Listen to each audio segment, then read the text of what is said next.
la muerte de un sobrino mío, el hijo de mi hermano Horacio, por el sufrimiento de Horacio. ¿Cuál sería su más grande orgullo? Hijo, nunca he robado a nadie nada. ¿Cómo le gustaría que lo recordaran? Que el público que nos está viendo lo recordaran a usted. Esa es una pregunta que siempre me ha dado cosa. Igual, que no hice daño. Que tal vez los ayudé a la gente a pasar algún momento amable, pero nada más, no, ninguna cosa espectacular. Conversaciones con David Estrada. Foro de discusión, análisis y entrevistas de temas políticos, sociales, culturales, artísticos y económicos. Conversaciones con David Estrada.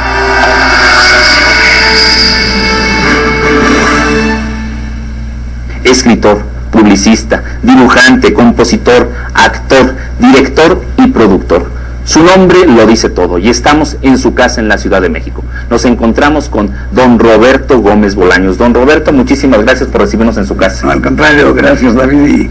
Y de todo eso de lo que soy, faltó futbolista, faltó. No, faltó futbolista. Aficionado. No, pero sí. Don Roberto, cuénteme, ¿usted es ingeniero titulado? No. ¿No? Estudié para ingeniero, pero estudié 2 años en la Facultad de Ingeniería antes de que estuviera en Ciudad Universitaria. Entonces estaba todavía en el Palacio de Minería y estudié hasta segundo año.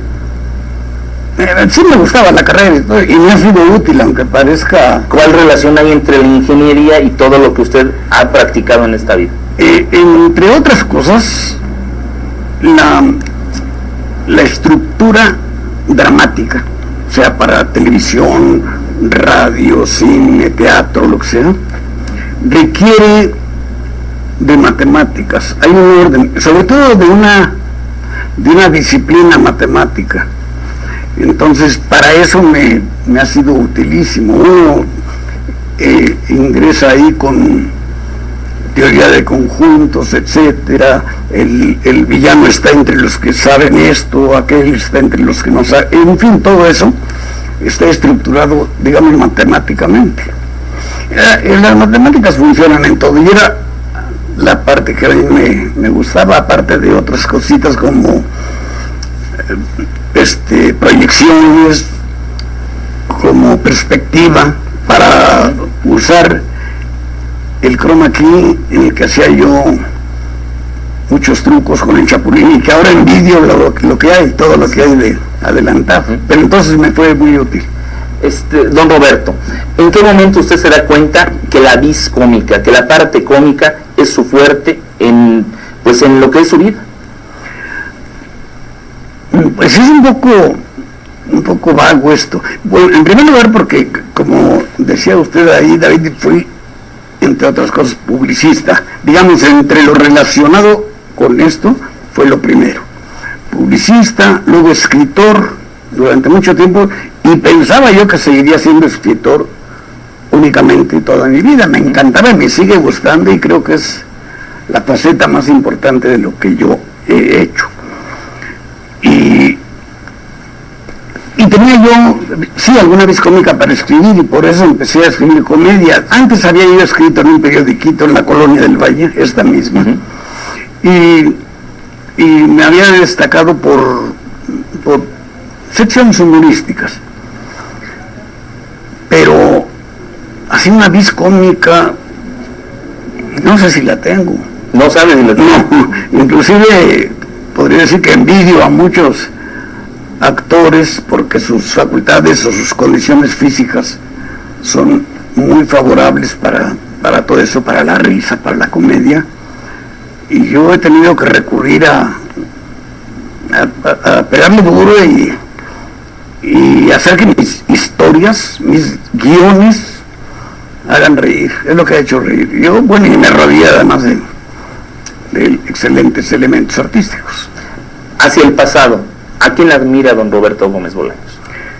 ¿En qué orden de qué estás? Hablando en el aspecto cómico, de comedia. Bueno, admiro a muchos. Desde luego en México, Cantinflas, yo creo que para mi gusto no ha nacido nadie más simpático que Cantinflas. Y además es un excelente actor. Ese rasgo se le ha pasado a mucha gente porque era tan chistoso que no se daban cuenta del otro, pero era un gran actor, sobre todo en la medida en que uno le creía todo lo que estaba haciendo o diciendo. En el mismo plan y nivel está Tintán, que era con facultades increíbles. Su hermano Ramón, que estuvo conmigo, me parece también extraordinario. Y para completar una tercia de los mi mayor atractivo de mexicanos, Joaquín Pardavé. Esos eran los. Y del mundo, obviamente Chaplin, el Gordo y el Flaco, como humorismo, como risa y simpatía. Prefiero al Gordo y al Flaco. Hay quien me dice que es casi como una blasfemia no poner a Chaplin arriba, pero no creo estar equivocado, al menos en mi concepto. Y voy a poner un ejemplo. Chaplin se ponía un traje muy chistoso, unos pantalones bombos, un saquito, el bombín, un bigotito, zapatos grandísimos, caminaba. Y Gordo y el Flaco no tenían que ponerse nada de eso para hacer reír. Eran ellos a cara limpia y eran excelentes. Ahora, esto no le quita méritos a Chaplin, al cual admiro enormemente, pero mi cariño está con el Gordo y el Flaco. Yo oigo la musiquita de aquella del Gordo y el Flaco, que ya no lo conoce la gente, pero me fascina. Y usted hasta un homenaje les hace, ¿no? Una versión a su manera, sí. ¿Verdad? Bueno, hacíamos una parodia, Edgar Vivar y yo, con la enorme ventaja de que Edgar Vivar es idéntico al Gordo. Yo no, al Flaco no me parecía. Yo soy de quijada ancha, el Flaco era de quijada delgada, pero juntos sí dábamos la impresión de ser ellos. Creo que lo actuábamos bien y tenemos, bueno, ya no lo conservamos físicamente, pero una asociación de Estados Unidos de admiradores del Gordo y Flaco nos enviaron una felicitación diciéndonos que éramos quienes mejor lo habíamos interpretado, incluyendo a todos los de Estados Unidos. Miren, sí, no, eran preciosos. En la década de los 50 usted se inicia como libretista en un programa que dura 10 años en la televisión, Cómicos y Canciones. Cuéntenos de estos inicios en la televisión, quiénes estaban, quiénes participaban, qué les escribía. Bueno, yo escribía todo el programa en el que en mayor tiempo estuvieron Viruta y Capulina, pero pasaron también por ahí Manolín y Chilinsky, Pontín y Nacho Contla, que era sensacional, con Susana Cabrera, que era su prima, los Yorcis, Corona Yarao, mucha gente pasó ahí. Y eso en el sector humorístico, pero como era música también, cómicos y canciones, en canciones desfilaron la flor y nata de México. Estuvieron, por ejemplo, de trío, los Panchos, los Diamantes, los Haces con Marco Antonio Muñiz. Bueno, sería inacabable el número de excelentes cantantes que desfilaron ahí, y también comediantes y todo eso.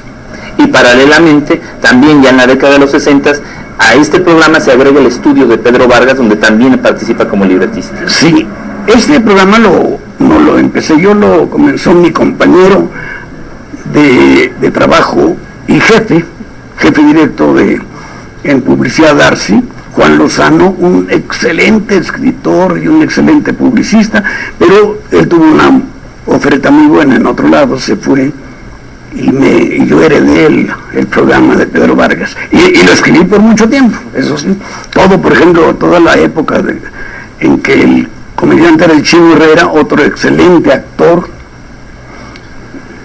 todo lo hice yo, y además todo el elenco eran Pedro Vargas, Paco Malgesto, León Michel en lo comercial, invitados también de toda clase. Estamos hablando de una televisión que se hacía en vivo, una televisión de la que pues hay muy pocos recuerdos ya grabados. ¿Qué ventajas tenía esa televisión a comparación de la de ahora, o qué desventajas? Desventajas muchas, obviamente, pero tenía algunas ventajas y quizá eran anímicas, porque nos hacían esforzarnos más en todos sentidos, y eso ayuda a superarse. Por ejemplo, antes no había ni siquiera apuntador electrónico, entonces había que memorizar, y no había repetición porque no había videotape, era en directo, en vivo, y lo que salió, salió. Había muchos errores, algunos muy humorísticos, pero hicimos algunas hazañas. Voy a platicar cuál. Claro.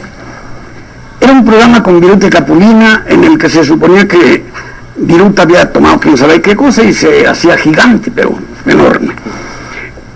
Entonces él regresaba y estaba Capulina dentro de un castillo, paseándose, muy preocupado, un ventanal al fondo, y llegaba Viruta al castillo, que era de este tamaño, se agachaba para ver por la puerta, veía a Capulina se asustaba y le picaba un ojo con la espada, y el otro se hacía para atrás, una acción muy combinada. Ahora bien, esto era en vivo y en directo.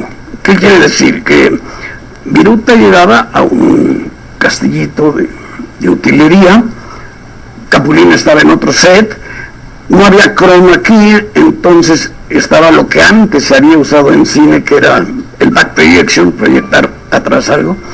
Habíamos filmado a Viruta en un monte, aquí cerquita, todo lo que tenía que hacer cuando llegaba, cuando se asomaba sobre todo, entonces su cara era enorme.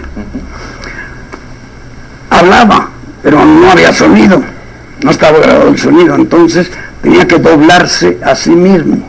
Los cues o señales, como se llaman para hablar, los daba él mismo con respiración. Yo estaba dirigiendo y ayudaba, desde luego, pero le decía, por ejemplo, Capulina, por decir algo, no recuerdo el diálogo. ¿Eres tú, Viruta? Claro que soy yo. Para decirse claro que soy yo, tenía que, claro que soy yo, una respiradita, y ese era el cue para hablar. Y todo eso intercortado, acción, con diálogo, etcétera.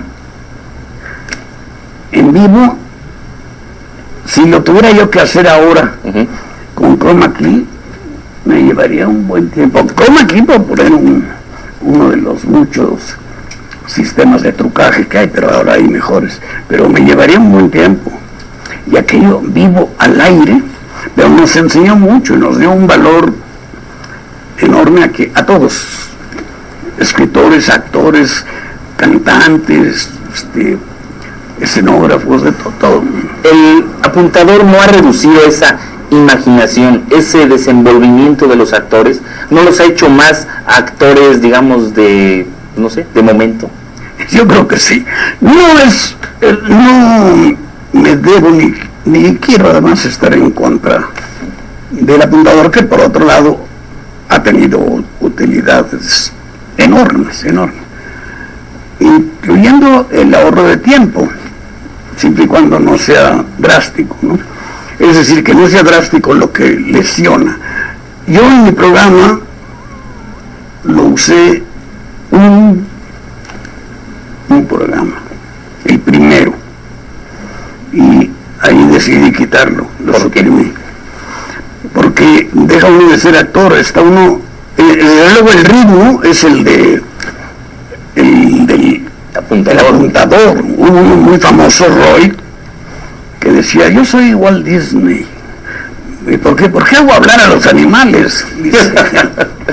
Y había un poco de eso. Yo tenía una escena con Rubén Aguirre, en que yo había pedido muchas cosas de comer, y le decía yo al mesero, y entonces a Viruta, que estaba junto a mí, le decía, pero yo pago, y él me decía, sí. Y yo lo veía como no practicó, como no, lo usual es que el otro diga, o no, que ya te pago yo, ¿no? Y me quedaba viéndolo así, retándolo, y quería hablar, y no seguía, y el siguiente parlamento mío era decirle al mesero, oiga, de todo lo que pedí, no más un cafecito. Y él estaba el apuntador, nomás un cafecito, nomás un cafecito, nomás un cafecito. Y yo, ya te oí, pero yo quiero llevar mi tiempo, mi ritmo. Y dije, no vuelvo a usar esto. Para afuera y a todos los actores era una condición, que se aprendieran los papeles, y entonces se habla por derecho. He visto yo ejemplos de fallas en ese sentido. El público a veces no lo nota, pero puede influir en que no le guste tanto. Pero sí me está dando la razón en el hecho de que se imita al actor. Sí, totalmente. Hay ocasiones en que es imprescindible. Si alguien va a pasar a hacer una presentación y quiere una lista enorme y no quiere leer o algo, lo tiene a cargo el teleprompter o alguno de los tantos apuntadores, que todos son lo mismo. Y entonces se confían.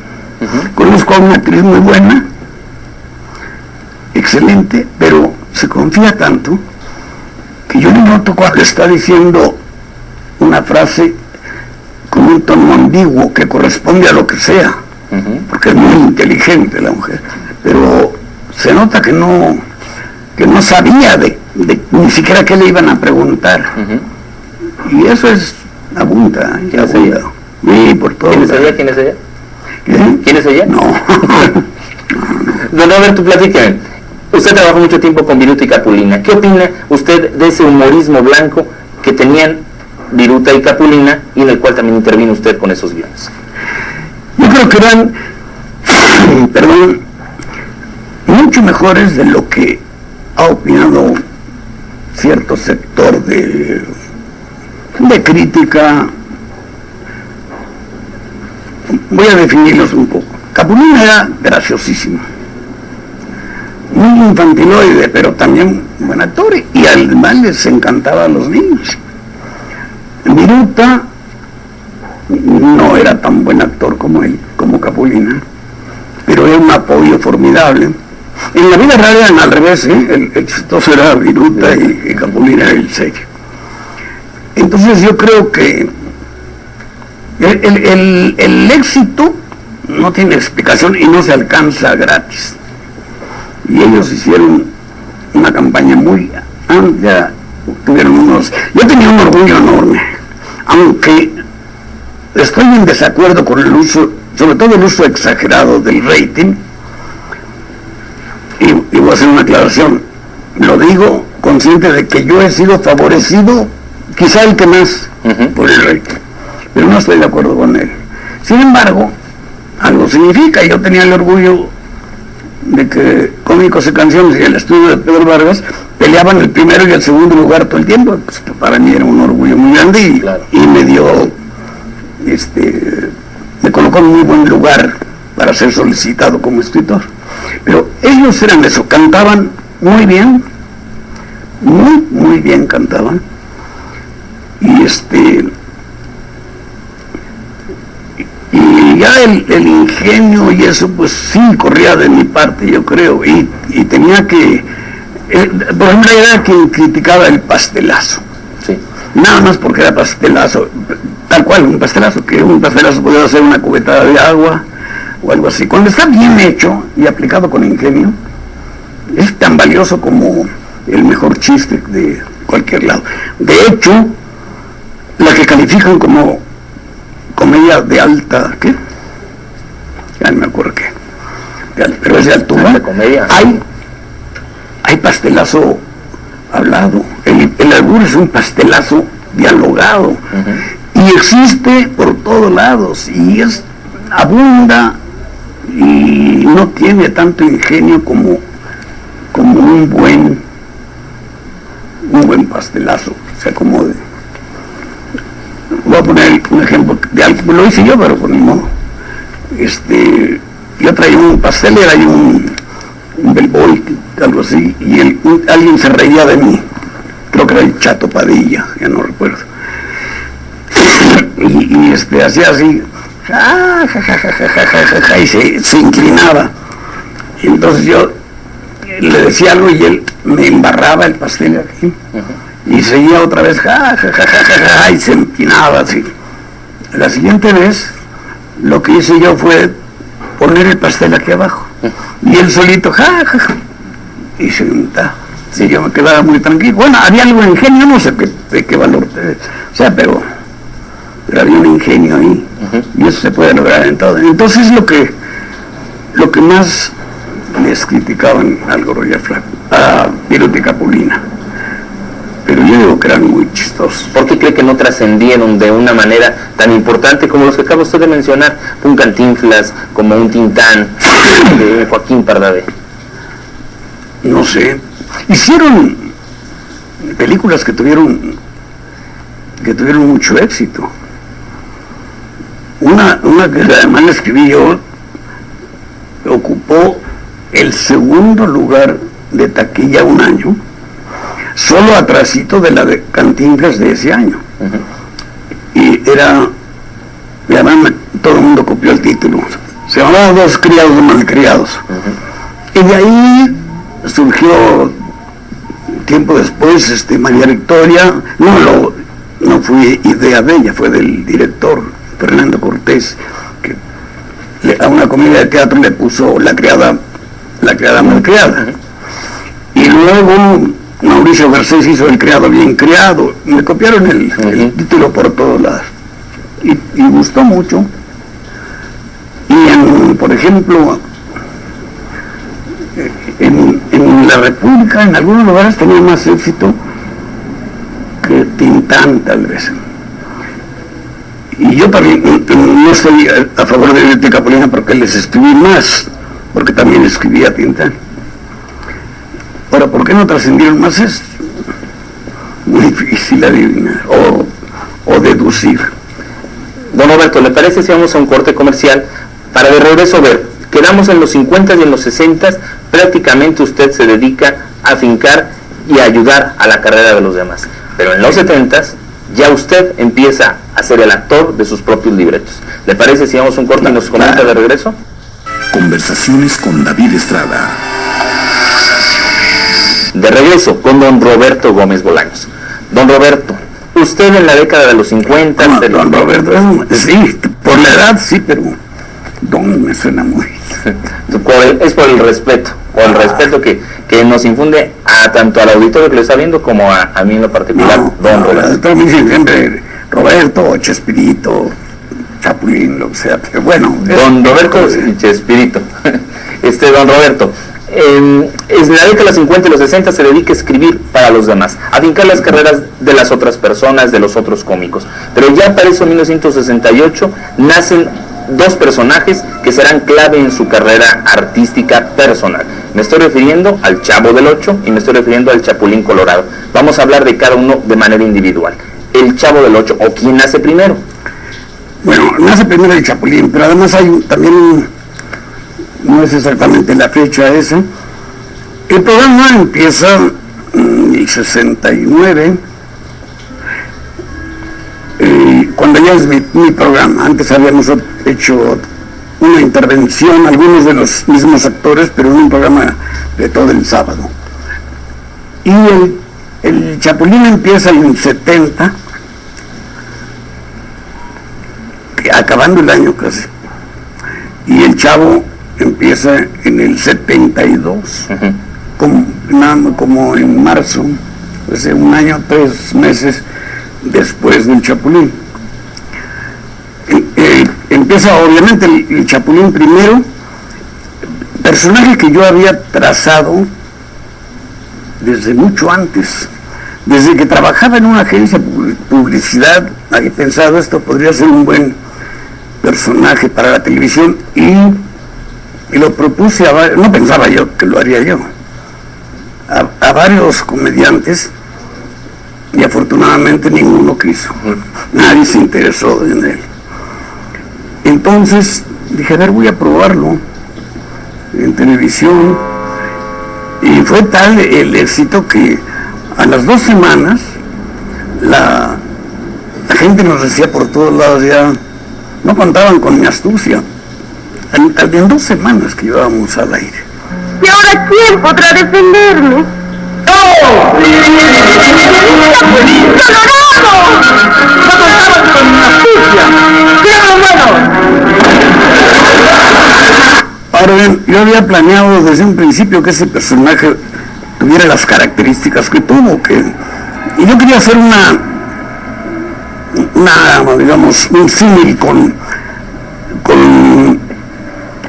el Quijote de Cervantes, guardando las proporciones. Él hizo el Quijote cuando abundaban en exceso las novelas de caballería. En mis tiempos abundaban y siguen abundando los pseudohéroes, hombres fortachones, todopoderosos, etcétera. Por eso digo pseudohéroes, bueno, me refiero a Batman, Superman, al señor ese de Araña, no sé. Pseudohéroes, porque yo no le encuentro el heroísmo a un señor que puede volar y detiene, por ejemplo, un asteroide que va a chocar con la Tierra y lo desvía. ¿Qué acto heroico hace? No, si es invulnerable, no le puede pasar nada. Y así son todos ellos. El heroísmo radica en arriesgar uno su propia vida, el estar en riesgo, el ponerle integridad y por medio. Exactamente. Parece que me le llevó al Chapulín, pero ese es y el Chapulín tenía todas las desventajas, débil, chaparro, tonto, feo, etcétera, contra todos aquellos. Bueno, feo no, pero aparte, cuando había algo excepcional, era por ejemplo las pastillas de Chiquitolina, que lo hacían aún más vulnerable de lo que era. No servía para colarse por abajo de una puerta, por alguna rendija X, espiar algo, pero vulnerable era más, no solo no le daba más poder. Voy a poner ese cinturón, reduciéndole de tamaño con una de mis famosas pastillas de Chiquitolina. Observa.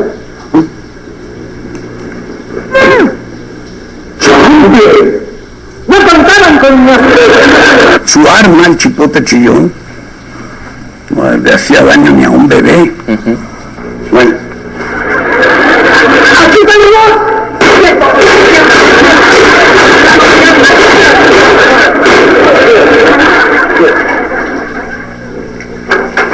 Y lo más importante de todo era miedosísimo, pero superaba el miedo. Y ese es el héroe, no el que carece de miedo, sino el que supera el miedo, que es lo que no podían tener los pseudohéroes aquí. Ahí me dicen,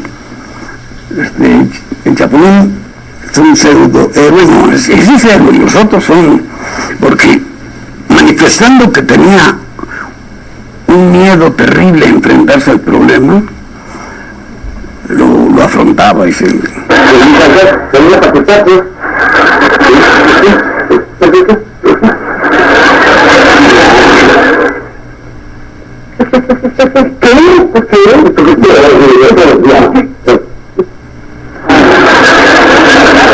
El programa transcurrió muy bien, se aunaba a una agilidad que me habían dado a mí los deportes. Practiqué muchos deportes, era yo ágil y todo eso lo aproveché en la grabación.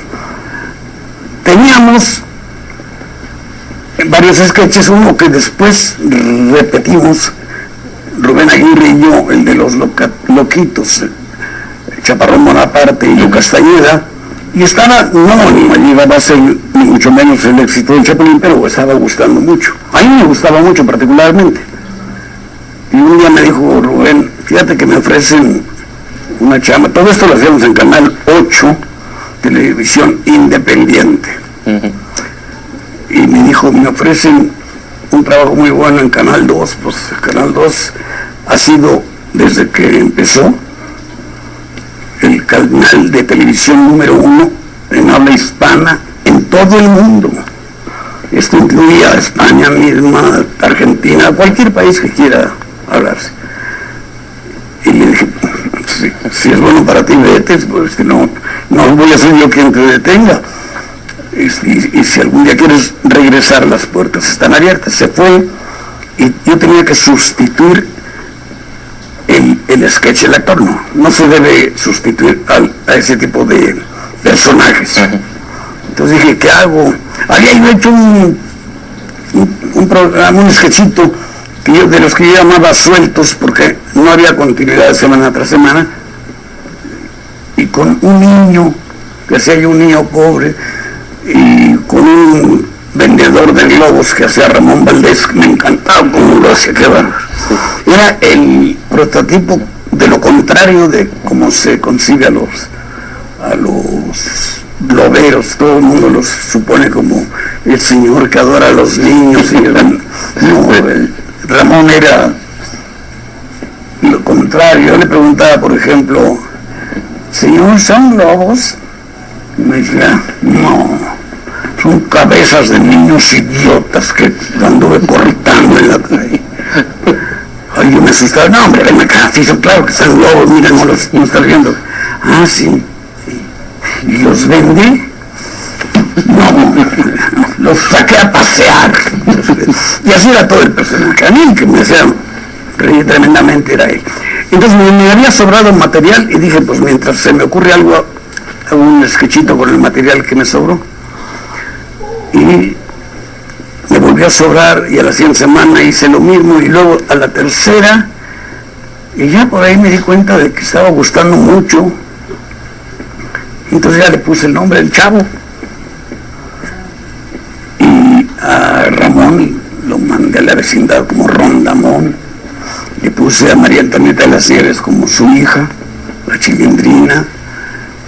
Intervinieron casi inmediatamente Carlos Villagrán como Kiko, Florinda como Doña Florinda, bendito sea Dios que la tuve, Angelines Fernández, varios más, y regresó Rubén Aguirre, así el profesor Girafales.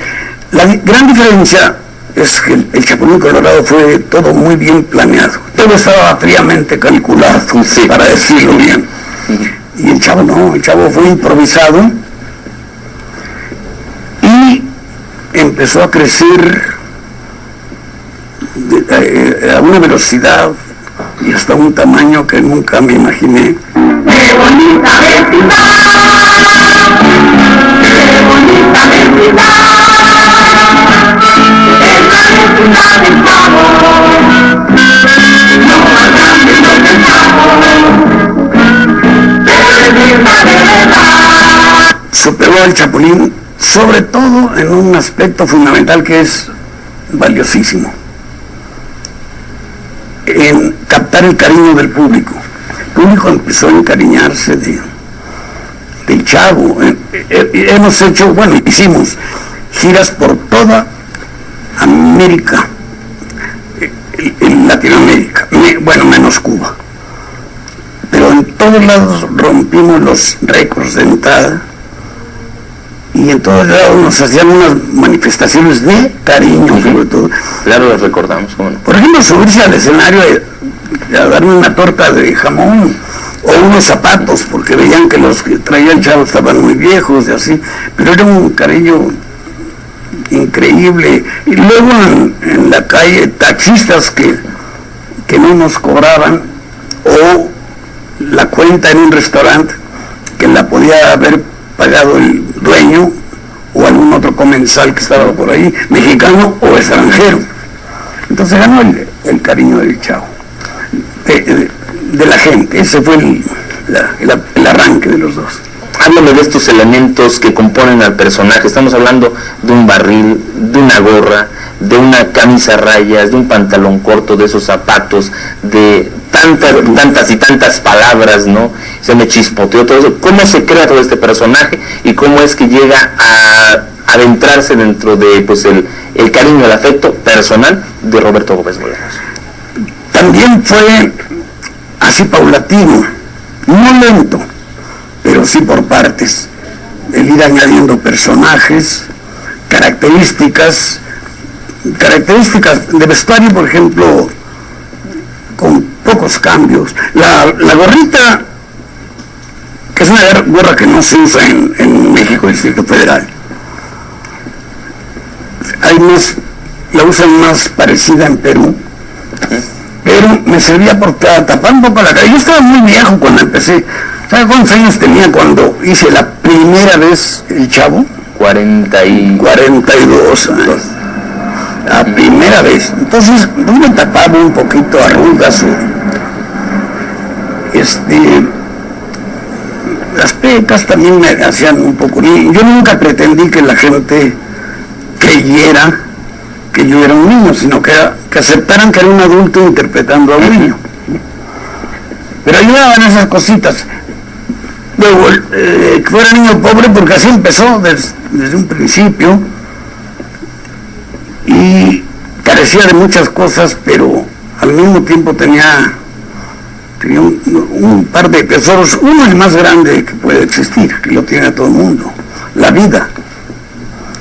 Estaba vivo el Chavo, y tenía optimismo también, a veces se emocionaba y brincoteaba, y íbamos a jugar por un jueguito, cualquier cosita así, se emocionaba muchísimo, cosa que ha perdido un poco la gente, ya no se emocionan con algo sencillo. El Chavo explotaba de emoción.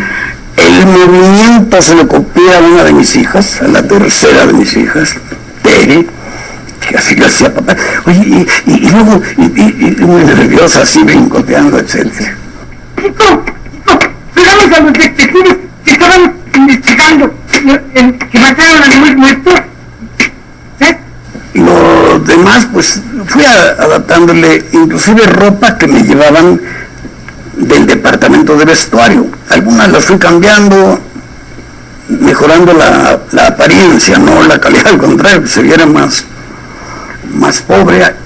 Alguna característica como de los tirantes, hacerlos por el mismo lado los dos. Y luego el Barril, por ejemplo, llegó a crear una pequeña confusión. Gente que me decía: ¿vives en el Barril? Y yo decía: no, se aclaraba en los programas, pero obviamente no en todos, ¿no? Decía: no, yo vivo en el 8, y no se sabía dónde estaba el 8 o quién estaba en la casa del 8. Y el Barril era mi refugio personal, ese que todos los niños hemos tenido, todo el mundo, un lugarcito donde se refugia uno cuando está triste, cuando está apenado, cuando algo, no sé, algún inconveniente y quiere estar uno aislado, se va uno a ese rinconcito especial. Y eso era el Barril. Después llegué a dar una interpretación que alguien me dijo con mucho cariño que podía tener un paralelismo con el seno materno. Otra cosa que el niño desearía subconscientemente en muchas ocasiones, regresar al seno materno. Eso venía haciendo también un poco, pero lo desamparaba más y seguía el contraste de alegría y carencia de muchas cosas. El vocabulario también lo fui añadiendo poco a poco. Cuando llevé lo que se hizo más famoso, que fue Sin Querer Queriendo, Rubén Aguirre me dijo: oye, eso está precioso, eso va a pegar mucho. Yo no lo creí, y sí, efectivamente, por todos lados. Digo: ¿y ahora quién podrá defenderlo?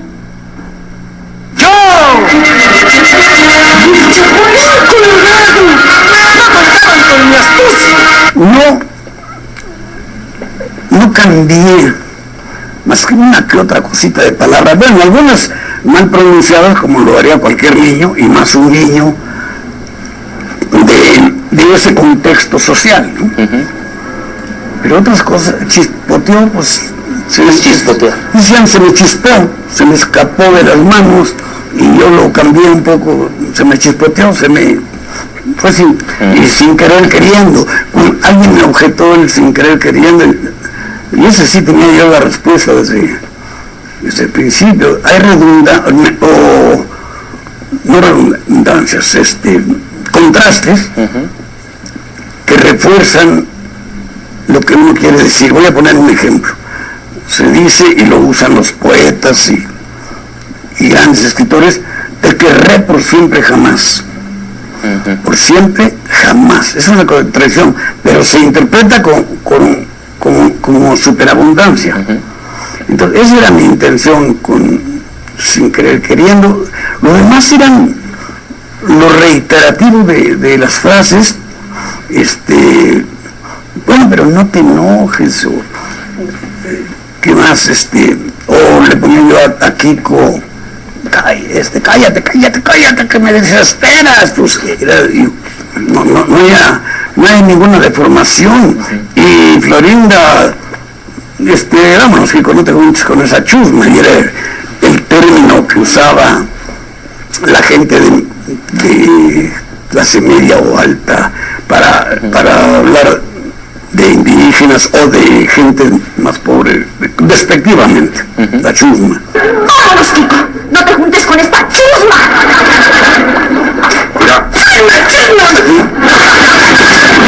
Cuidé mucho el idioma.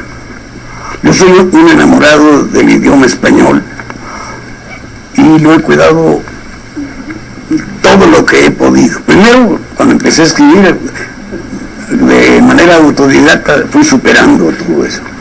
Después, por ejemplo, el mismo Chavo, los niños tenían que usar frases mal hechas o palabras mal pronunciadas, porque lo hacen todos los niños. Y el Chavo decía, por ejemplo, costen, no decía costen. Pero se iban interpretando todo. La Chilindrina decía alguna vez, era un alma cativativo que le dio no sé qué. Pues todo eso lo hacen los niños, pero eso no es de formar el idioma. Porque, por ejemplo, el profesor Girafanes, que era un profesor, usaba un excelente español, no rebuscado, normal, pero sin errores. Y eso lo cuidé. Y con el Chapulín Colorado igual. El Chapulín Colorado llegaba a decir una cosa, un furcio, como era que no anda el cúnico, pero se entendía completamente y fue el único. Todo demás, Chapulín Colorado hablaba muy bien, no tergiversaba palabras ni nada de eso. Entonces así fue aumentando el vocabulario, las expresiones de cada uno de los personajes. También se equivocaba Ramón Valdés porque era Don Ramón, yo le decía Rondamón, pero porque era un tipo que nunca había ido a la escuela, etcétera, y era una crítica a mi modo de ver constructivo. Salían chistes, claro, ¿no? Decía, por ejemplo, ya pido paz, y le decían, ¿qué pide qué? Paz, P-A-S, paz. Y alguien le decía por ahí, ¿qué paz nos escribe con Z? Sí, yo estaba hablando de otra cosa, no sabía qué decir, ¿no? Pero decían cosas así, pero así lo fui construyendo todo, añadiendo elementos, algunos visuales, otros hablados, pues de todo. Y canciones también me llevo a poner. Sí.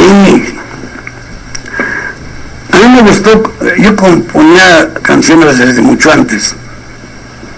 Digamos que a los 17 años, por ahí así empecé a tocar la guitarra y a componer alguna canción.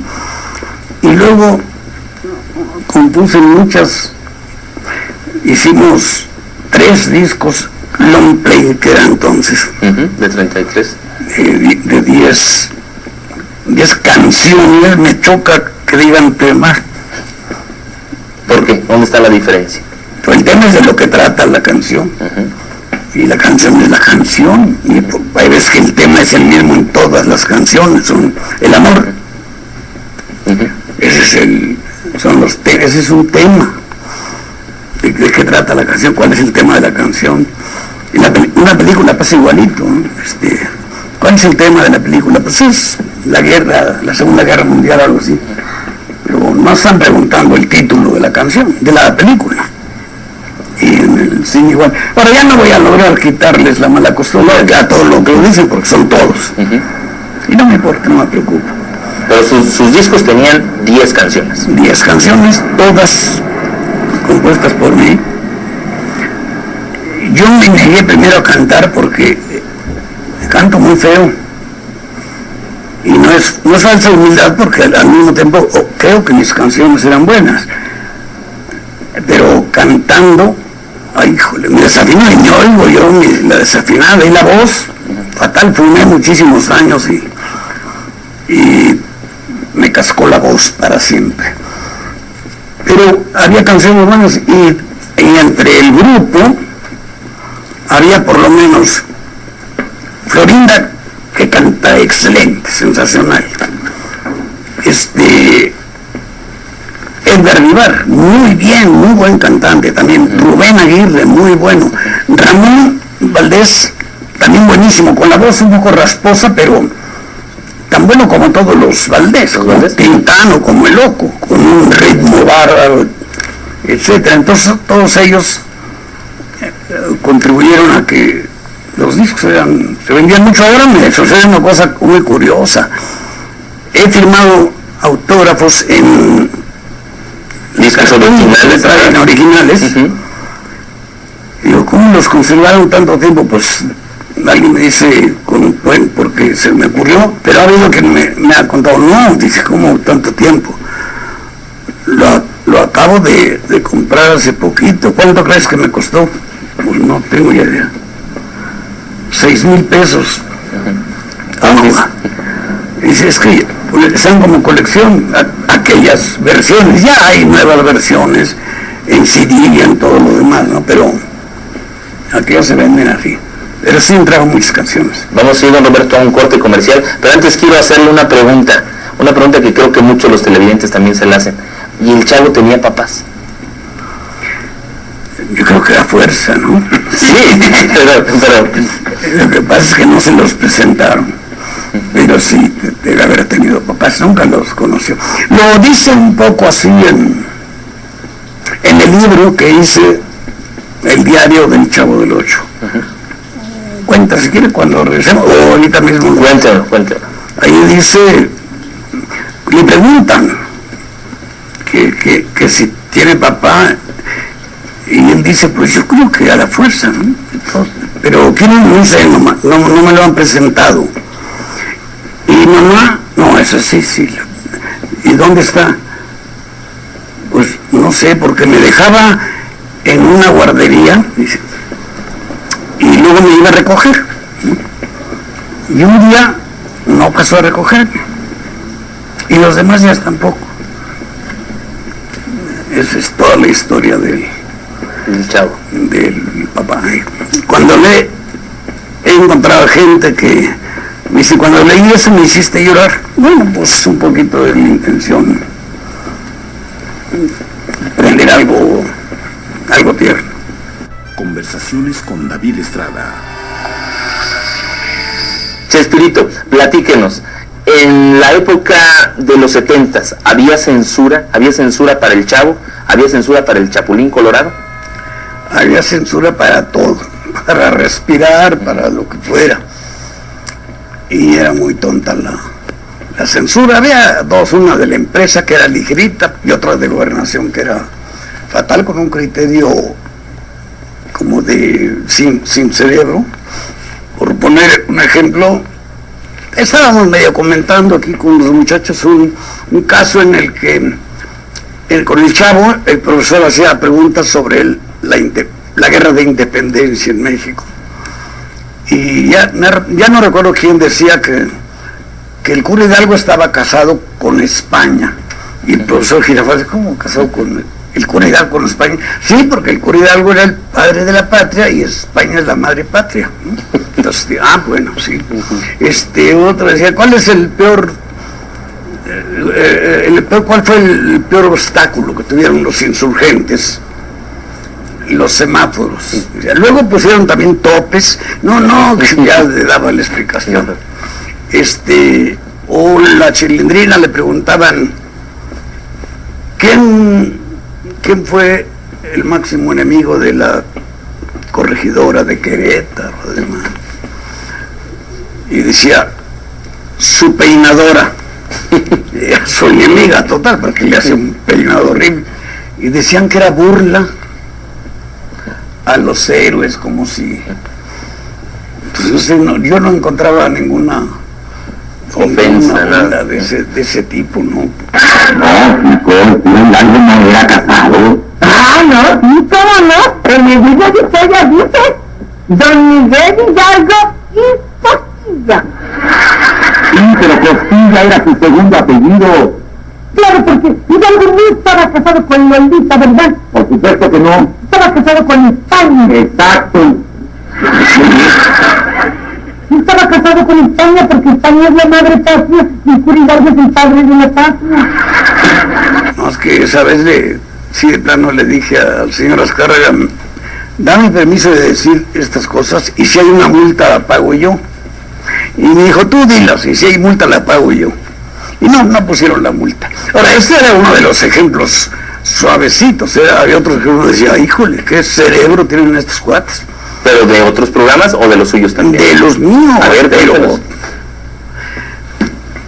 había un programa con los ex caquitos, la Chimoltrufia, el Chompiras, Botija, en que un estafador les había vendido una disque máquina multiplicadora de dinero, que se metía un billete, que sí le daban vueltas, un billete de 10 pesos que había entonces. Y salía de 100 pesos, multiplicaba por 10 el billete. Y entonces estábamos viendo cómo se manejaba eso, y Botija era el que no creía. La Chimoltrufia y yo, seguros de que era buena la maquinita. A ver cómo funciona, mira. Agarras el billete, sí, lo metes por acá, le das vuelta a la manivela y sale, era de 10 pesos, sale de 100. ¿Sabes? Porque subrayaban lo que debía suprimirse. Que sugerían no sugerían, ordenaban que se suprimiera. Sí. La frase en que decía, por aquí lo metes. Eso. ¿A dónde se fueron a pensar esos cuadros? ¿A dónde se fueron a meter? A meterse. No, y así, había de esas una multitud, no podía decir que las ubres de la vaca. Y yo decía, entonces, ¿qué pongo? ¿El busto? ¿O qué? Cosas tan idiotas como eso, ¿no? Cuando ve uno los programas en que la tendencia ya se fue al revés, se pasó la mano. Pero siempre el mejor porque finalmente la gente habla así.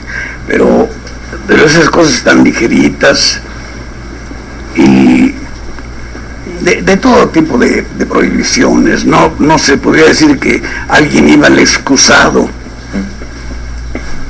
No se podía. No. Como si no fuera nada. Como si no fuera la gente, todo era así, Eran faltas a la moral. Faltas a la moral, pero con una exageración terrible. Yo tenía mi autocensura, que puede ser la peor, la más fuerte, pero yo tenía un objetivo, no hacerle daño nunca a la gente.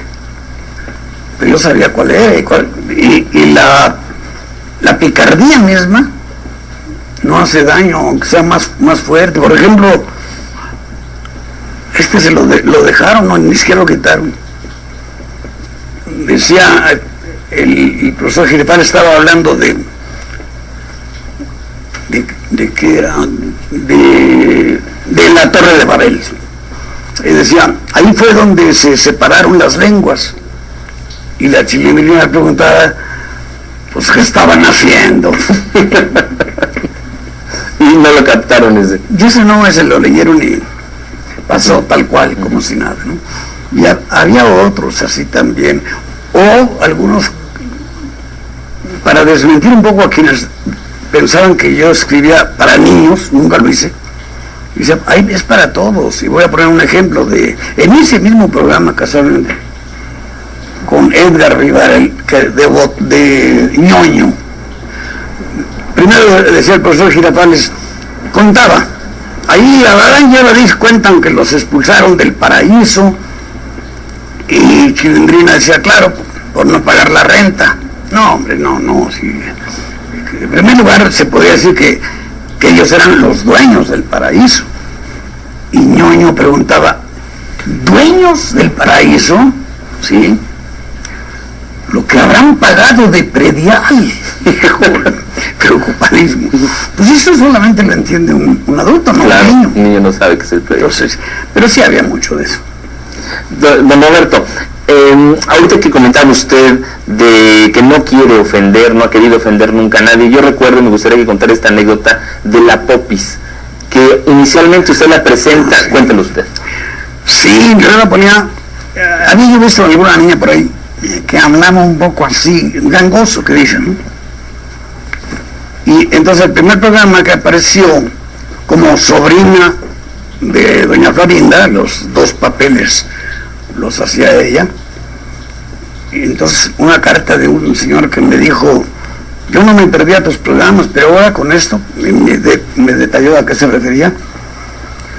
No lo volvería a ver porque tengo un hijo que tiene este problema y ahora en la escuela todos sus amiguitos se burlan de él. Y yo dije, en la torre, qué metida de pata he dado. Le mandé una contestación dándole una disculpa, quité al personaje, había salido en 2 programas nada más, y hasta como año y medio después lo regresé, pero ya hablando como una niña boba que era, pero sin ese defecto. Sí. Y así corregí varias otras cositas, ¿no? Uno tiene una responsabilidad, híjole, kilométrica, son millones y millones y millones de personas las que nos ven. El cálculo con mis programas era, hace mucho, era cada semana, voy a hacer una aclaración, el número que voy a decir no corresponde a diferentes personas. Si alguien veía el programa lunes, martes, miércoles, jueves y viernes, aunque fuera una persona, contaba por 5. Bueno, pero en esa proporción se llegaba a ver que eran 6 millones de personas a la semana. Cuando se dan cuenta de lo que significa eso, 6 millones de personas a la semana, pero hace mucho, ¿no? Ya debe ser ahora muchas veces mayor, mucho más. No estaba como ha estado después en Angola, en España, en Grecia, en China, ¿no? Entonces, doblada esos idiomas. Doblada, sí. Pues sí, ¿usted los ha visto doblados esos idiomas?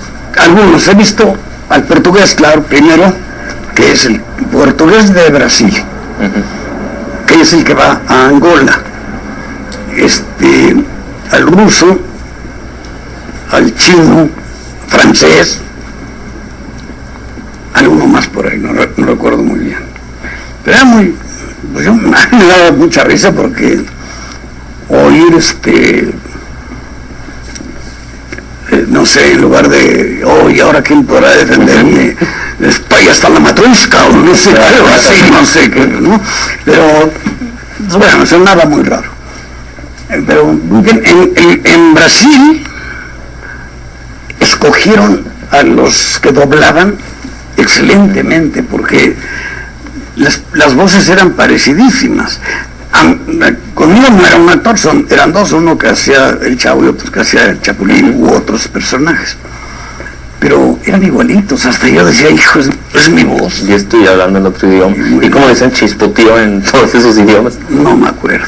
No, vi uno en un cassette, me incluyeron eran como 5 entonces, pero nomás traía una parte, no venía todo. Sí.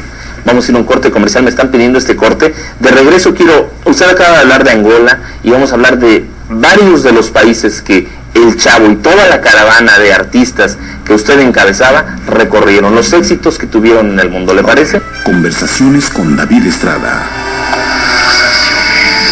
Chespirito, platíquenos de el Chavo del Ocho y más bien fueron las caravanas del Chavo del Ocho las que empezaron a recorrer lo que es América Latina. Es la primera vez que los artistas mexicanos comienzan a exportarse, por decirle de alguna manera. Yo tengo unos datos que le quiero recordar, como en 1977, 2 veces se llenó el estadio de fútbol de Santiago de Chile, con 80,000 personas. El mismo día, dos funciones, o sea, 8 y 8, 160,000 personas. El Luna Park en Argentina con 25,000 personas también se llenó.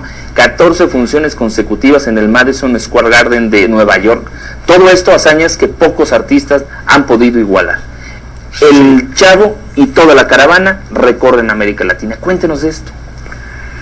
Bueno, empezó, digamos, lentamente conforme iban contratando los programas, y al momento hemos ido, con excepción de Cuba, a todos, y en Brasil tuvimos que suspender porque un presidente que lo corrieron, entonces se ocuparon todos los locales para juntas de sindicatos, y no sé qué. El caso es que se suspendió, nos dejaron el anticipo económico que nos habían dado, no sé si es de ustedes. Mi hermano, que me manejaba, les dio un merchandising para compensar, pero a todos hemos ido. Yo creo que, por ejemplo, en Argentina, yo conozco, bueno, no conozco, he estado, porque es muy diferente conocer a estar ahí, pero he estado en más ciudades de las que han ido la mayoría de los argentinos, en 11 ciudades de Argentina, y así en todos lados. Lo de Chile, antes de eso, era llegar al aeropuerto y del aeropuerto al hotel de Santiago, que eran no sé cuántos kilómetros, 17 o algo así, una valla ininterrumpida de gente que estaba saludándonos, recibiéndonos, y fuimos a lugares, Antofagasta, Arica, que está pegado ya a Perú, que hay que pasar por un desierto, al sur hasta Concepción, desde luego Valparaíso, Viña del Mar, en el lugar donde se efectúa la Quinta Vergara, que nos decían, pues, están locos, esto nada más lo llenan en la final de la OTI. Pues ya nos pagaron, que hasta en el monte estaban, porque está así, y sigue el monte, pero estaba el monte lleno de gente. Además un público excelente, claro. En todos lados hemos tenido un éxito enorme. En Colombia, algo que no era contratación artística, era para una obra de ayuda a niños y gente pobre de Colombia. Nos invitó la esposa del entonces presidente, debía ser una marcha, pero ya desde el año anterior cada vez llevaban a alguien. Ya había dejado de ser marcha para convertirse en desplazamiento, porque fue Cantinflas, y entonces a bordo de camiones de bomberos. Y luego fuimos nosotros también, y también camiones de bomberos. Ahí íbamos adelante la esposa del presidente, doña Nidia Quintero de Turbay Ayala, que era el presidente entonces. Luego en cada otro carro, Florinda, Rubén Aguirre, todo el elenco, el que continuaba ahí, desde luego. Y el cálculo oficial era de 4 millones de personas en la calle, cuando en Bogotá había como 5 millones de habitantes, pero de todos lados llegó gente alrededor, y se superó lo aportado, fue 1500% más que cualquier otra de las anteriores. El trayecto fue, híjole, agotador. Salimos a las 9:30 de X punto del Palacio, creo, para llegar al Campín, que es un conjunto de estadio, auditorio y varias cosas. Y ahí llegamos a las 6:30 de la tarde, de 9:30 a 6:30. sin comer, sin tomar agua, sin fumar, que fumaba yo entonces, sin ir al baño. Tremendo. Pero afortunadamente hemos tenido así el éxito en todos los lugares donde fui. ¿Y qué se siente ser abrazado por multitudes de esa magnitud? ¿Qué se siente y qué hacer para tener los pies sobre la tierra? Bueno, primero no dejar que se acerquen demasiado porque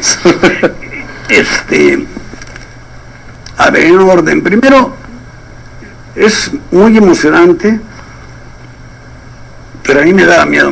Siempre me dieron miedo las multitudes y me siguen dando miedo. Físicamente es un problema, es un riesgo. Lo paradójico es que hay que protegerse del cariño de la gente, porque se amontonan y... A mí me defendía a veces Rubén Aguirre. Le llegaba yo por acá, iba atrás de mí, me iba cubriendo así, porque a pesar de eso, en algún lugar donde teníamos que pasar junto al público, me jalaban las antenitas del Chapulín, o me rabataban la gorra del Chavo, y yo logré quitársela. Y así, muchas cosas. Era muy problemático. La emoción, el agradecimiento, supera todo lo demás. Los pies en la tierra. Yo tuve la fortuna, es también otra paradoja, de empezar ya grande, como decía. Y entonces yo ya había visto muchas subidas, bajadas, caídas, y nunca perdí el piso yo. Siempre he estado consciente de lo que soy, de que hay cosas que a veces cuesta trabajo ser sincero. Un día me invitó a su programa Abraham Saludowski, hizo una pregunta, dijo, a ver, una pregunta, ¿es Roberto el mexicano más conocido en todo el mundo? Hablen por teléfono, etcétera. Cuando acabó el programa dijo, bueno, hice esta pregunta. Y la respuesta, que ya la hemos obtenido por todos lados, es sí. Y yo dije, caray. Entonces, me decían, por ejemplo, en Venezuela, oye, ¿qué dicen en México de que hayas superado a Tintán, a Cantinflas? Digo, no, nadie lo dice porque nadie lo sabe ni lo interpreta así. Y luego en Perú me dicen, ¿qué se siente haber sido el comediante en español más famoso de todo el siglo XX? Ay, suena así como, yo pues no sé, es la verdad, sí, y entonces haciendo números, era además con mucha ventaja, porque aquí mismo primero me dijeron, no hombre, ¿cómo crees? Y Cantinflas, que dije yo, en primer lugar no lo dije yo, lo dijeron otros. Luego no se está hablando de ni calidad, ni de no sé, lo que se está hablando es popularidad, y la popularidad significa número de personas que te ven y que te siguen. Y en ese sentido, pues a Cantinflas ni a Tintán les tocó la televisión, se presentaron así, y a mí sí. Es casual todo eso. Entonces la diferencia es kilométrica, pero no lo puede uno decir, y además yo recalcaba, quizá debo envidiar o anhelar la trascendencia de todos esos. Pero tengo que decir que me ha conocido más gente a mí que a cualquiera de ellos. Recuerdo esa declaración y la controversia que causó el decir que era más popular que Cantinflas, pues de veras causó así como que escozor en algunas personas, ¿no? Sí, el que dirigía las películas de Cantinflas ya falleció. Buena persona y todo, don Ismael Rundi. Miguel Zacarías. No. Delgado. Don Miguel M. Delgado. Me dejó de hablar. Sí. Sí, estábamos en la oficina de directores a la que pertenecíamos los dos y me dejó de hablar. Pero así yo dije, bueno, pues yo dije un dato numérico. Eso no significa nada. Y alguien me dice, oye, a mí tú me caes muy gordo. Bueno, pues cada quien es libre. Nadie es monedita de oro. Ni lo ambicioné, ni quiero serlo. Estoy en contra de todos los premios de competencia, tipo Oscar. ¿Cómo pueden decir? El mejor actor del año fue fulano de tal, por tal película. Digo, y si esa película la hubiera hecho Mengano, tendrían que haber hecho lo mismo porque no tampoco se puede decir el mejor corredor es el de, ¿cuál? El de 100 metros o el de 10,000. Pues, cada quien en lo suyo, ¿no? Y no se pueden competir haciendo serio. Entonces todos los premios de competencia, aparte de que son interesados, yo no, ni los... me dieron a muchos, pero ya... Me han dado hace una semana. No, pero estos últimos sí, porque no han sido de competencia, no he estado competiendo. Trayectoria. Es un premio a tu trayectoria. Me van a dar otro pronto. Y bueno, eso digo, no estoy compitiendo ni robándole a nadie su fama y su prestigio, es una cosa personal, pero yo sé que lo raro conmigo y con mi grupo, porque yo tampoco me siento solito, sino todo un grupo, es no queriendo competir, pero sí haber establecido una comparación con lo que no nos correspondía. Voy a poner el ejemplo.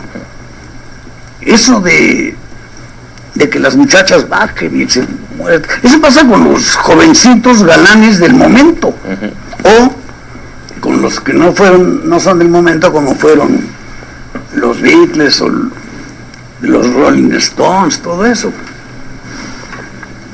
Pero con nosotros se desmayaban. Las chavitas se metían a nuestro cuarto en los hoteles y pues teníamos que pedir que las sacaran casi a todas. No, Casi a todas. Bueno, no pudieron hacer muy exigente, pero eso era como muy raro y no se da, eso no se repite. Y a nosotros, a mí, porque yo tengo 74 años, me ha durado mucho, bendito sea Dios, a veces es latosísimo. En Buenos Aires, la famosa calle de la Florida, donde hay muchos negocios y todo eso, y yo pude transitar por ella por la cuarta vez que fui, porque antes no podía, me cercaban para pedirme autógrafos o cosas así, ¿no? Entonces sí, hicimos mucho por allá afuera,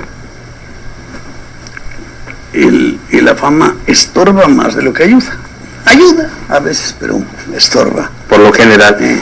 Quisiera que usted nos hablara de cada uno y cuál es la relación que mantuvo, en el caso de los que ya no viven, mantiene, en el caso con los que los sigue manteniendo, o ya no mantiene, con los que interpretaron los personajes más importantes del Chavo del Ocho y del Chapulín Colorado. Por ejemplo, Carlos Villagrán, Kiko, ¿cuál es su relación con él? ¿Sí se peleó? ¿Sí se pelearon? ¿Se reconciliaron? No lo veo nunca, porque pues tuvo un comportamiento un poco raro, no lo culpo ni nada. Él me dijo, me quiero ir, y dije, igualito que le había dicho a Rubén Aguirre, vete y cuando quieras regresar están abiertas las puertas. Me dice, pero quiero hacer el Kiko, ¿puedo? Sí, le dijo. Y además, y me dijo, dame un consejo. Le dije, que no hagas todo, nada más eso. Tú puedes hacer muchas cosas, es muy gracioso. Y me dijo, gracias, etcétera. Y luego hizo el Kiko, pero después llegó a decirme que él era el creador del personaje. Dije, ay, si no, el creador soy yo. No, pues porque yo lo he interpretado siempre, pues sí, pero bueno, también Richard Burton no hizo Hamlet, el dueño fue Shakespeare. Y luego me puso una demanda. La gané muy fácilmente porque tenía yo, entre otras cosas, para un merchandising que se había organizado en Perú, nos pidieron la firma de todos los actores. Luego nos pidieron a mi hermano Horacio y a mí que manejaba. Entonces todos dijeron, sí, reconocemos que el autor es Roberto. Entonces ese y muchos otros documentos, él dijo que lo habían forzado a firmar, no sé, yo no creo. Pero además, entonces me dijeron, puedes detener cualquier presentación de él en cualquier lugar del mundo, no puede presentarse. Dije, no, que haga lo que quiera y que no me quita nada, se hace de Kiko por Venezuela o aquí en Chihuahua, donde sea, o en el DF. Y entonces así lo dejé. Luego cuando me hicieron un homenaje en Televisa fue y me dio un abrazo. La disculpa no me la quiso dar al aire, me la dio a escondiditas. Pero acabando eso hizo también alguna otra declaración rara, entonces ya no nos hemos vuelto a ver. Pienso que tiene una enorme gracia, no sé si la conserve porque no lo he visto, pero que era un actor normal, no, ni extraordinario ni malo, y se portó un poco mal conmigo en ese sentido, pero no me quita nada. ¿Le duele, le incomoda que le haya tratado así? Sí, las cosas duelen, porque las traiciones, es una traición pequeña. A mí me decían, ¿por qué no contrademandas? Y yo ponía este ejemplo, mira, si te roban el carro vas y pones la denuncia en la Procuraduría o donde haga falta, ¿no? Sí. Pero si te roban un espejito del carro, vas a poner la... No, pues así está. Se robó un espejito, no voy a demandar nada de eso. Nunca lo hice y tiene permiso para presentarse donde quiera. No está escrito, pero se lo dije ahí, se lo repetí y se lo he dicho y jamás he intervenido en una presentación. Mi mami diario me da un llegadillazo. Si tanto te gustan, yo te doy otro.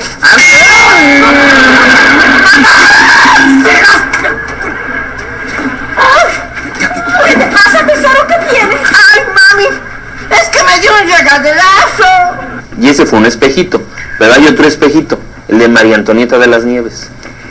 Ese me duele un poco más, porque está copiando a Carlos, mal inducida por alguien. También la he dejado, no solo le he dejado actuar como Chilindrina, sino por todos lados. Voy a hacer también una pequeñísima comparación. Un día me llamó Emilio Escargamilmo y me dijo, oye, vino Carlos Villagrán a decir que quiere hacer un programa con Kiko. ¿Das tu autorización? Le dije, sí. ¿Cuánto quieres cobrar por los derechos? Le dije, no, nada, nomás que pongan, agradezco a Roberto Gómez Bolaño la autorización para usar el personaje de su creación. Y dijo, muy bien. Y luego regresó y dijo que no aceptaba esa condición, que porque él era el creador. Entonces ya le dijeron, pues, adiós, se fue. Con la Antonieta, 2 veces surgió algo así. Una serie que se llamó Aquí está la Chilindrina, aquí está o aquí viene la Chilindrina, yo no sé. Y una película, Los apuros de la Chilindrina, no me acuerdo cómo se llamaba, pero también con la Chilindrina. Y lo mismito, me dijeron, das tu autorización, adelante. ¿Cuánto quieres cobrar? Nada, nomás que en la pantalla salga. Dije, muy bien. Y ella también lo aceptó, dijo, claro, no hay problema. Y ahora, con una advertencia muy grande, yo no tengo ninguna demanda, ningún pleito con ella. Como se dice. Dicen ahí, pero no. Los cambió la fama, los cambió el dinero, los cambió la popularidad. No sé.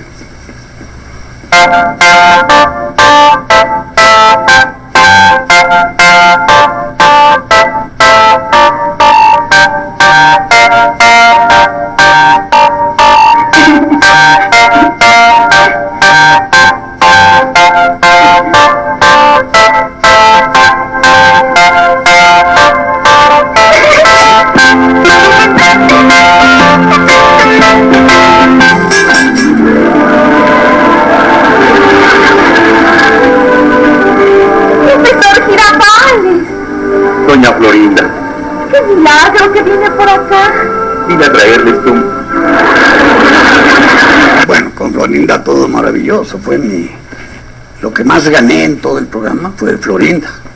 Claro, ese era el Mucho otro más, tema. mucho más que la fama, que el dinero y que la popularidad, todo, no, todo lo dejo a cambio de Florinda, no, eso fue. A ver, cuéntame cómo el chavo se enamoró de doña Florinda. Desde que la vi y la oí hablar, la oí actuando así, de lejos. Desde entonces, nomás que había pues, impedimentos, yo estaba todavía casado y tenía que respetar, y además lo más vil que he encontrado yo a veces en este ambiente es el que da empleo, trabajo, a cambio de la cama. Es vil eso. Y yo nunca quise envilecerme de ese tipo. Entonces, la conocí todo eso, pero pasaron como 8 años para que se diera el encuentro. Muy lentamente, pero entonces eso fue lo mejor. Pero también otros, Rubén Aguirre, que lo conocí. A ver, ahora, Rubén Aguirre. Fue el primero que conocí, porque venía de Televisión Independiente, TIM, de Monterrey,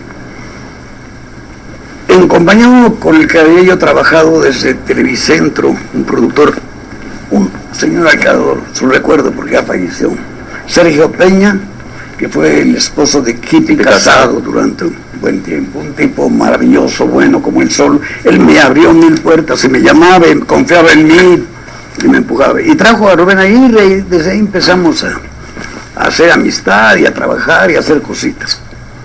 Y excelente en todos sentidos, como actor, como persona, como todo, como amigo.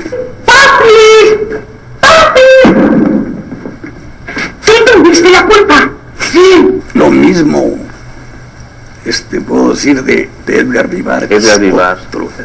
Ese aparte es un actorazo bárbaro, Edgar Vivar. Tal vez el mejor del grupo, no sé, no quiero hacer muchas comparaciones, pero un gran actor y muy responsable también, con problemas físicos por su gordura. Estuvo también Angelines Fernández, que fue una gran estrella, porque además con muchas películas con Cantinflas y con muchas otras cosas, pero se adaptó muy bien. Ah, bueno, no, yo creí que habían adivinado que les traía estos regalitos. Y algunos que llegaron después, bueno, mi hermano Horacio, que hacía Godínez, que él empezó muy tarde a actuar, pero pudo haber sido excelente, era muy gracioso. Y era gracioso, pero no hizo mucho. Ya falleció también. Murió también el Chato Padilla, que era otro hombre excelente, excelente, así, con un trato sensacional. Bueno, me salté, digamos, a Ramón Valdés. Que hemos hablado de él. Hemos hablado mucho, y para mí, nadie me hacía reír tanto como Ramón Valdés. Puede ser que ni Tintán, su hermano, ni Cantinflas. Ramón tenía una gracia superior. Nada más que era muy interesado, él no quería figurar. Él quería ganar su dinerito seguro para el otro, y nada más. No tenía ambiciones artísticas, pero era excelente, excelente. ¿Es la revista del Chapulín Colorado? No, es un diploma de buena conducta. Se parece a la revista del Chapulín Colorado. Es la revista del Chapulín Colorado. Pero desfilaron también muchos, y que ha sido con papeles eventuales. Ofelia Guilmán, un monstruo en el buen sentido de la palabra, como actriz, como todo esto. ¿Cuándo decide dejar al Chapulín y dejar al Chavo y retirarse de interpretarlos?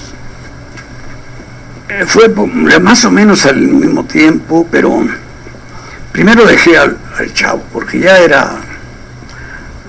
ya demasiado, las arrugas, tengo por ejemplo la ventaja de que no me salen canas en la cabeza, aquí sí me salen, la verdad. Pero esto, y nunca me he pintado el pelo, hay quien me pregunta así. Pero de todas maneras ya se ve más grotesco, entonces yo al chavo lo dejé antes.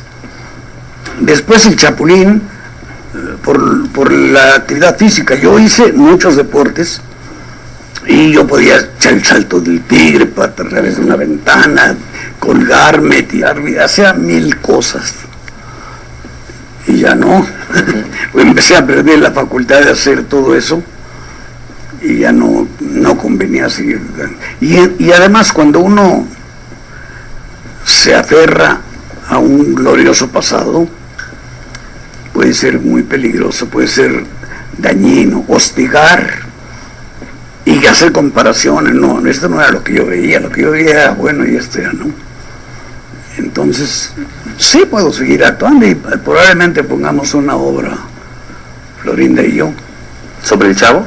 No, ya, eso ya pasó a la historia por completo, el Chavo y el Chapulín. Lo único de los personajes que podría sostener serían, bueno, hay 3. Desde luego el Chompiras, que a mí me encanta hacer esto. Chaparrón Bonaparte, que yo creo que es muy valioso, pero no es tan agradable hacerlo porque tiene uno que conservar una falta de expresión que es muy difícil, muy complicado. Y el doctor Chapatín, que ya doy la edad normal. Vamos a ir a un corte comercial porque por ahí nos llegó la información, ahí tenemos la información que usted nos va a corroborar, de que los estudios Disney andan tras el Chavo. Sí, pero no hay nada fijo en eso. Ahorita lo platicamos, ¿le parece? Conversaciones con David Estrada. Para que vea, conforme vamos transcurriendo el programa, ya más confianza, pero siempre el mismo respeto. Son mejores los apodos que los nombres. ¿Sí? Sí. Muy bien, pues, Chespirito, platíquenos, ¿qué hay de esta? Se ha hablado últimamente de la posibilidad de que el personaje del Chavo del Ocho, inclusive el Chapulín, sea adquirido por los estudios Disney. Sí, no, más probable el Chapulín, porque se presta para eso, para animación digital y todo eso tan padre que hay ahora. Siguen en trats, en proyectos, en propuestas, pero no hay nada claro todavía. Don Roberto, en 1978 en el cine está El Chanfle, después viene la comedia musical El Títere, después en teatro ya lo platicamos 11 y 12, pero ahora platíqueme también, ¿y también poemas?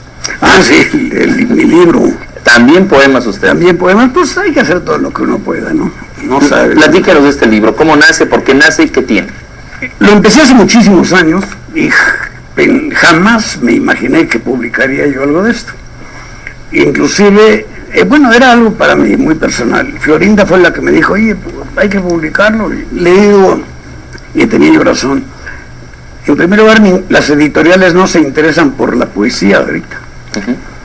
Pues no obstante eso, los terminé, le añadí 2 o 3, corregí algunas cositas, ella misma lo llevó a la editorial y la respuesta venía siendo la misma después de que lo revisaron gente que sabía del tema, que no digo así gente porque no le dicen a uno quiénes son los, así como ellos no le dicen quién lo escribió, y dijeron, pues efectivamente no estamos publicando poesía, pero esto está diferente y está muy bueno. Diferente curiosamente porque son poemas en la antigüita con métrica, rima, etcétera. Y dijimos, pues vamos a publicarlo. Bueno, ya hicimos el arreglo y todo. Y me dicen que le ha ido muy bien. ¿No nos puede escoger alguno de su predilección y nos lo podría, a viva voz con usted mostrarlo? Lo leo, porque no me los he aprendido. Claro que sí. Se llama Terrorista. No te conozco.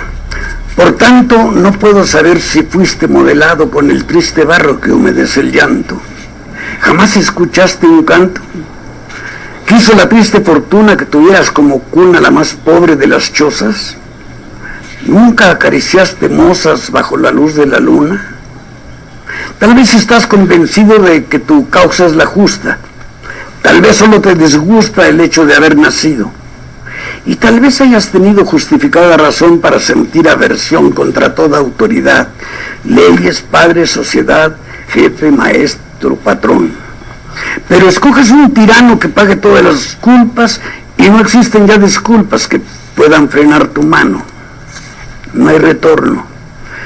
Pues no en vano piensas que eso te propicia la suficiente franquicia para destrozar el yugo, siendo tú el juez y el verdugo que aplicará la justicia. Y echada quedó la suerte del tirano repulsivo cuando el fatal explosivo dictó sentencia de muerte. Pero también quedó inerte un niño que nunca odiaste. ¿Acaso jamás pensaste que por el mismo lugar también podía pasar el hijo que me mataste?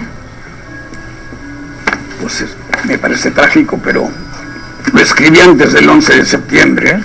Mire, don Roberto. Y ahí estuvo hay de todo, hay humorismo y hay tragedia, crítica, burla, algunas cositas, en fin, de todo.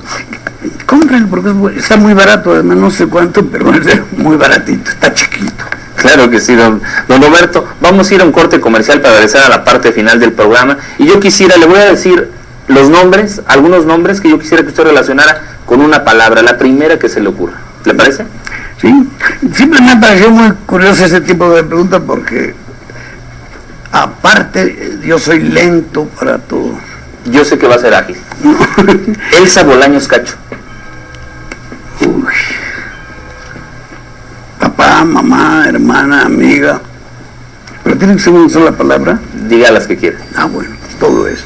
El Chavo. Niño. El Chapulín. Héroe. Chaplin. Genio. Cantinflas. Simpatía, pero Capulina. simpático. Florinda Mesa. Todo lo positivo. Televisión. El super invento. Dígame una colección. Una colección. Tenga. Bueno, tengo estampillas, nada más que no he podido dedicarme a ellas, pero tengo algunos ejemplares buenos. Para los que sepan de estampillas, por ejemplo, la serie Pro Universidad, son buenos. Sí. Una frase, su frase favorita. Hijo, síganme los buenos. Un lugar, su lugar favorito. Mi casa. Su disco más escuchado. Ay, caray. No sé, algo de José Alfredo. El autor más leído. Autor.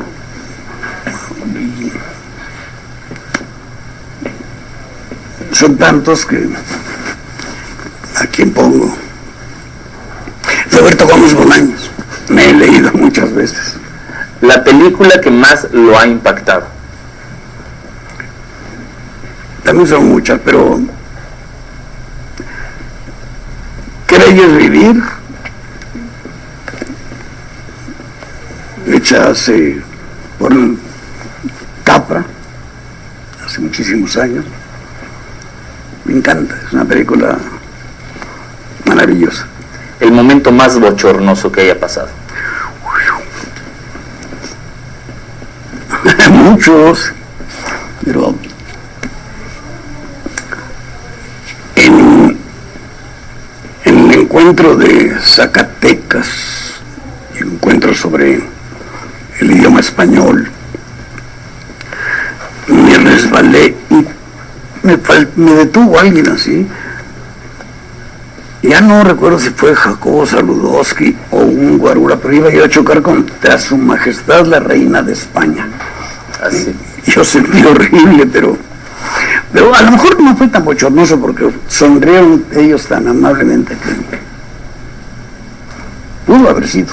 se me vio chocado. Y no sé. El momento más feliz de su vida. Florinda. El más triste.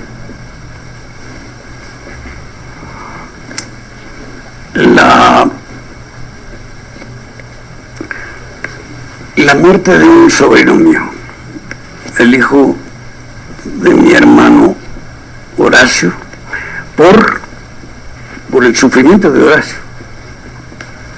Y puedo decir después la muerte de mis dos hermanos, Horacio y el mayor de tres, nada más quedó yo. ¿Cuál sería su más grande orgullo?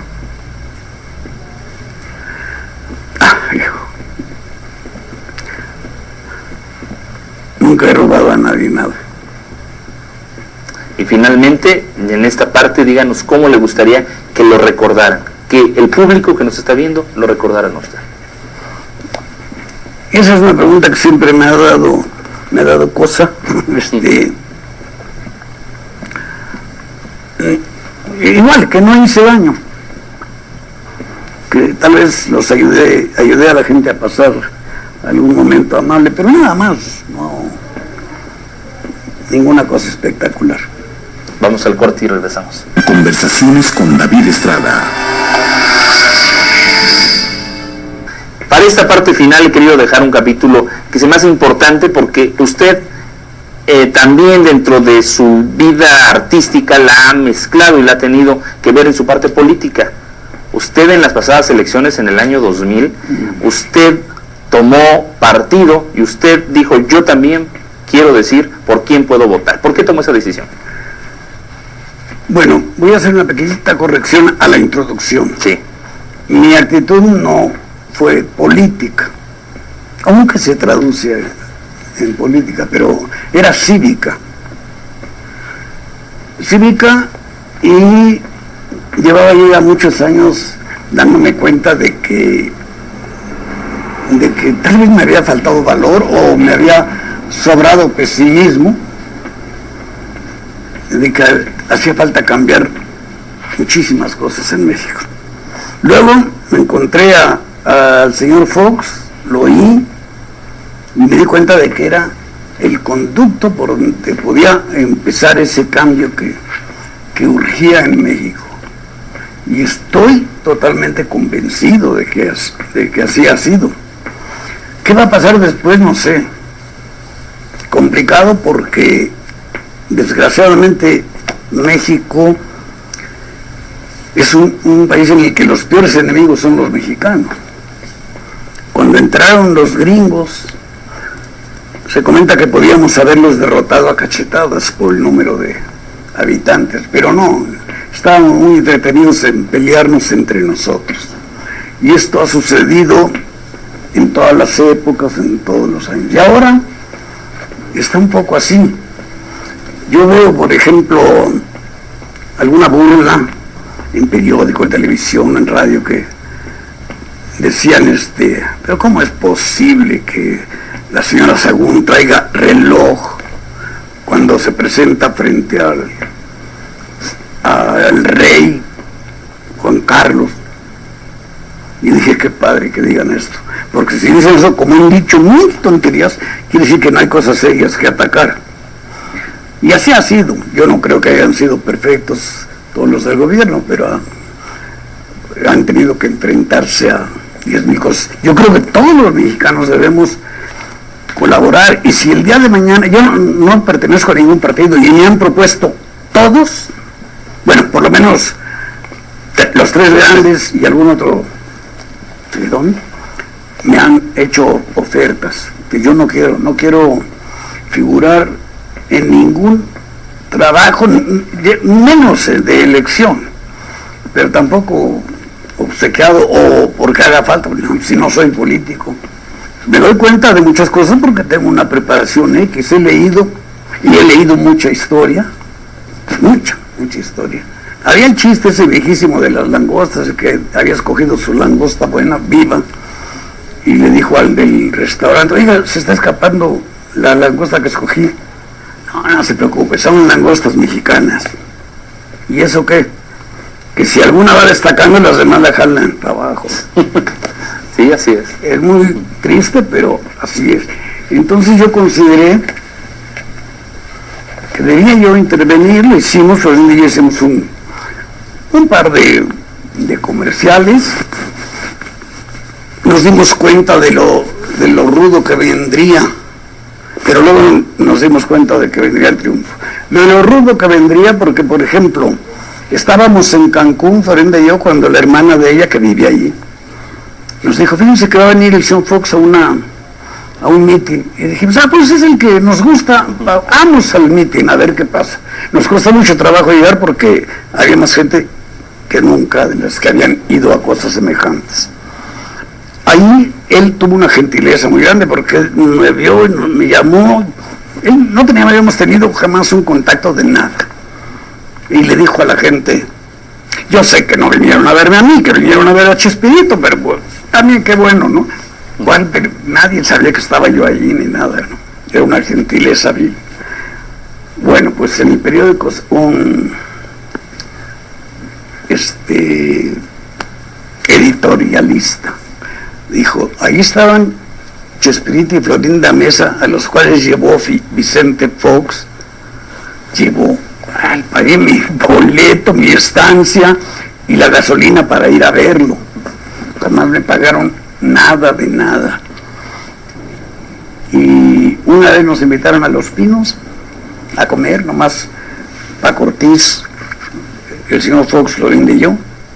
No hablamos de política, porque además pues no es mi fuerte. Yo sé la multitud de cosas fatales que se han hecho, no me consta de ninguno. Yo no puedo decir este señor es un ratero.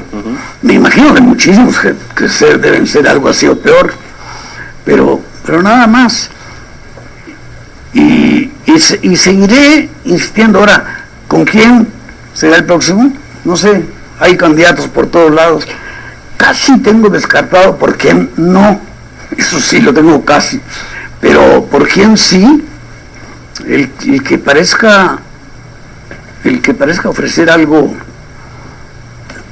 patriota, algo mexicano, algo que nos hace falta, que no se peleen por partidos, sino a favor de México, que hay una propuesta de cualquier partido y gana en el Senado o en la Cámara de Diputados a favor de su gente, pero no del país, pues está del coco.